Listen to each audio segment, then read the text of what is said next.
তা আবার তোর আগে বুঝেছিস বান্ধবী?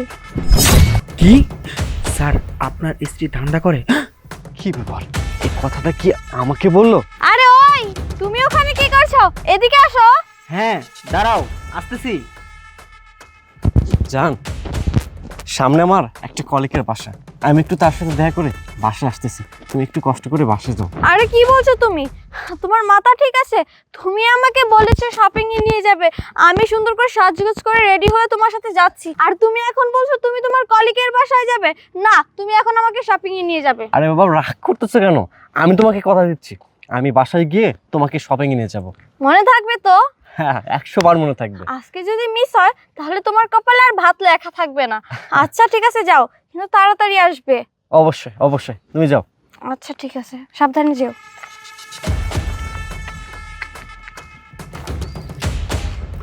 কি ব্যাপার, লোকটি কোথায় গেল দেখি তো।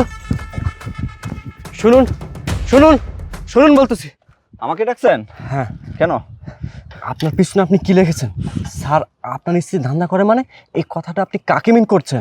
আপনাকে বোঝানোর জন্য এটা লাগাইছি। কি এত বড় দুঃসাহস আপনার? আপনি আমার স্ত্রী সম্পর্কে বাজে কথা বলেন? স্যার, আমি কোনো বাজে কথা বলি না, যেটা সত্যি এটাই আমি বলছি। আপনার কাছে কি এমন প্রমাণ আছে যে আমার স্ত্রী ধান্দা করে? স্যার, আমার কাছে কোনো প্রমাণ নাই, তবে একটা কাজ করতে পারেন, আপনার ওয়াইফের কাছে 1 মিনিট ফোন দেয়া বলতে পারেন যে আমি আজকে বাসায় আসবো না, তাহলে বাসায় গেলে আপনি প্রমাণটা ঠিকই পাইবেন। কি বলছেন এসব? আচ্ছা ঠিক আছে, আপনার কথা মতো আমি কাজ করব, তবে আপনার কথা যদি সঠিক হয় তাহলে আপনার জন্য অনেক পুরস্কার আছে, আর যদি মিথ্যা প্রমাণিত হয় আমি কিন্তু আপনাকে ছাড়বো না, পুলিশে দিব। ঠিক আছে স্যার, আচ্ছা গেলাম। কি ব্যাপার, এই লোকটি আমাকে কি বলে গেল? আমার স্ত্রী ধান্দা করে, অথচ আমি জানি না। আমি কি এই লোকের কথা মতো একটাবার ট্রাই করে দেখবো নাকি?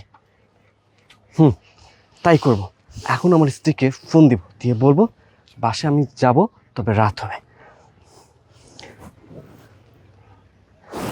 হ্যাঁ ইপ্তি, শোনো না, এখানে তো আমার কলিগ এবং তার স্ত্রী, আমাকে তো যেতেই দিবে না বাসায়, খাওয়া দাওয়া করতে হবে।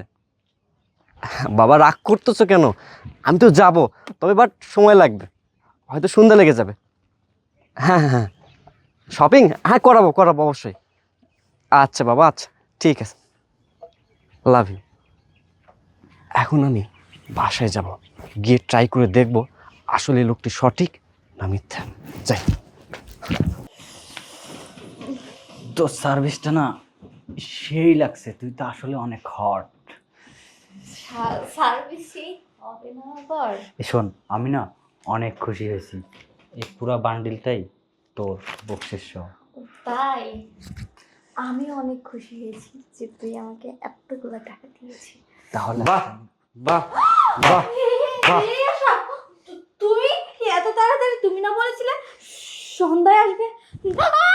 হ্যাঁ আমি, কেন অবাক হচ্ছিস তাই না? অবাক হওয়ার কিচ্ছু নেই। তুই কি ভেবেছিস দিনের পর দিন আমাকে ধোকা দিবি, আমার বিশ্বাসের সাথে খেলবি, টাকার বিনিময়ে ধান্দা করে যাবি? আমি কিচ্ছু জানতে পারবো না, কিচ্ছু ধরতে পারবো না। আফসোস, তোর এই চিন্তাটা ভুল। উপরে একজন আছেন, তিনি সব কিছু দেখছেন, সব কিছু নিয়ন্ত্রণ করতেছেন। আরে আজকে তোর সাথে যখন আমার রাস্তায় আমি বের হই, তখন একটা লোক আমাকে ধাক্কা মারে। আমি তার কাছে যাই, গিয়ে জিজ্ঞেস করি আপনি আমাকে কেন ধাক্কা মারলেন? তখন সে লোকটি আমাকে বলে, স্যার আপনার স্ত্রী টাকার বিনিময়ে ধান্দা করে। কিন্তু আমি তার কথা বিশ্বাস করি নাই, কসম আমি বিশ্বাস করি নাই। কেনই বা বিশ্বাস করব? কারণ আমি তোকে ভালোবাসি, সন্ধ্যের মতো বিশ্বাস করি। আর ভালোবাসার প্রতিদান হিসেবে তুই আমাকে এত বড় একটা উপহার দিলি, তুই আমারই বেডরুমে দিনের পর দিন ধান্দা করে যাচ্ছিস। এই, এটা কি জালসাঘর? আমি কি বেশ্যাখানা বানাইছি? যা ইচ্ছা তাই করে যাবি, এমন একটি জঘন্য কাজ করার আগে তোর কি একটাবার বিবেকে বাঁধলো না? একটাবার মনে হলো না এই মানুষটা তোকে কতটা ভালোবাসে? এই, আমি দিনের পর দিন, মাসের পর মাস, বছরের পর বছর মাথার ঘাম পায়ে ফেলে শরীর রক্ত পানি করে আমি পরিশ্রম করতেছি কার জন্য? শুধুমাত্র তোর জন্য। তুই যেন একটু ভালো থাকতে পারিস তার জন্য। আরে তুই ধান্দা করতেছিস কিসের জন্য? টাকার জন্য। তোর টাকার দরকার, তুই তো আমাকে বলতে পারতি। আমি আমার রক্ত বিক্রি করতাম, কিডনি বিক্রি করতাম, করে আমি তোর হাতে টাকা তুলে দিতাম। কিন্তু এত বড় একটা বেইমানি তুই আমার সাথে না করলেও পারতি। আমি না কল্পনা করতে পারতেছি না আমি এতদিন কার সাথে সংসার করেছি, এই মানুষটাকে ভালোবেসেছি, এই মানুষটার সাথে সংসার করছি যাকে আমি বিয়ে করেছি। এই তুই এতটা নীচ, এতটা জঘন্য, আমার না ভাবতে অবাক লাগতেছে তোর মতো একটা মানুষের সাথে আমি একই ছাদের নিচে আমি দিনের পর দিন সংসার করতেছি। আজকে আমার ফ্যামিলির কথা বারবার মনে পড়তেছে। আমার মা বাবা আমাকে অনেকবার নিষেধ করেছিল তোকে বিয়ে না করতে, কিন্তু আমি তাদের কথা শুনিনি। কেনই বা শুনবো? কারণ আমি তোকে ভালোবাসি, অন্ধের মতো বিশ্বাস করি। কিন্তু আজকে তুই যে আমাকে এত বড় একটা উপহার দিবি সেটা আমি তোর কাছে আশা করি না রে। কেন করলি এমন একটি কাজ করার আগে তুই একটা বারের জন্য চিন্তা করলি না আমার কি হবে? আর এই দুনিয়াতে তুই ছাড়া তো আমার আর কেউ নাই। এত বড় একটা বেইমানি তুই আমার সাথে না করলেও পারতি। ইপ্তি, সৃষ্টিকর্তার কাছে একটা জিনিস জানতে আমার ভীষণ ইচ্ছা করতেছে। জন্মের আগে তিনি যদি জীবন সঙ্গী নির্ধারণ করে রাখেন, তাহলে জন্মের পর কেন ভুল মানুষের সাথে দেখা হয়, কেন ভুল মানুষের সাথে সম্পর্ক হয়, কেন এত বড় একটা বেইমানি হয়? আমি না হিসাবটা মেলাতে পারলাম না। ইপ্তি, আমি তোকে একটা কথা বলি, যদি তুই কাউকে মন থেকে ভালোবাসতে না পারিস তাহলে কারোর সাথে ভালোবাসার অভিনয় করিস না, মিথ্যে নাটক করিস না। কারণ কষ্ট হয়, যার কষ্ট হয় সে বোঝে যে কষ্টটা কি। এই কেন করলি রে? কিসের জন্য করলি? একটা কথা আছে ইপ্তি, একটা মেয়ে বিয়ের পর যখন তার স্বামীর সাথে সুখের সংসার করে তখন তাকে বলা হয় প্রকৃত সুখী নারী। কিন্তু যে নারী তার স্বামীকে রেখে টাকার বিনিময়ে ধান্দা করে তখন সে মেয়েকে বলা হয় দেহ ব্যবসায়ী, সেই মেয়েকে বলা হয় চামড়া ব্যবসায়ী। তোর মতো চামড়া ব্যবসায়ীর সাথে আর যা কখনোই সংসার করা যায় না। তুই এখন এই মুহূর্তে তুই আমার বাসা থেকে বের হয়ে যাবি, বের হ বলছি।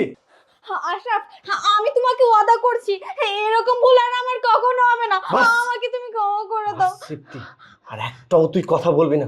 আমি তোকে বিশ্বাস করছি, প্রতিনিয়ত প্রত্যেকটা বার আমি তোকে বিশ্বাস করছি, কিন্তু তুই আমার বিশ্বাসগুলোকে কাঁচের গ্লাসের মতো ভেঙে চুরমার করে দিয়েছিস। তুই আমাকে আমার ভিতর থেকে ভেঙে চুরমার করে দিয়েছিস। আমি তোকে ক্ষমা করব? কোন ভুলের জন্য তোকে ক্ষমা করব? তুই কোনো ভুল করিস নাই, তুই করেছিস অন্যায়, তুই করেছিস বিশ্বাসঘাতকতা। এখন আমি যদি তোকে ক্ষমা করি তাহলে কোন স্ত্রীকে তার স্বামী আর বিশ্বাস করবে না। আমি তোকে কিভাবে ক্ষমা করব? যে নারী দিনের পর দিন টাকার বিনিময়ে ধান্দা করে আসতেছে তাকে আমি ক্ষমা করব? না না, ভালোই ভালো বলতেছি, বের হ, বের হ বলতেছি।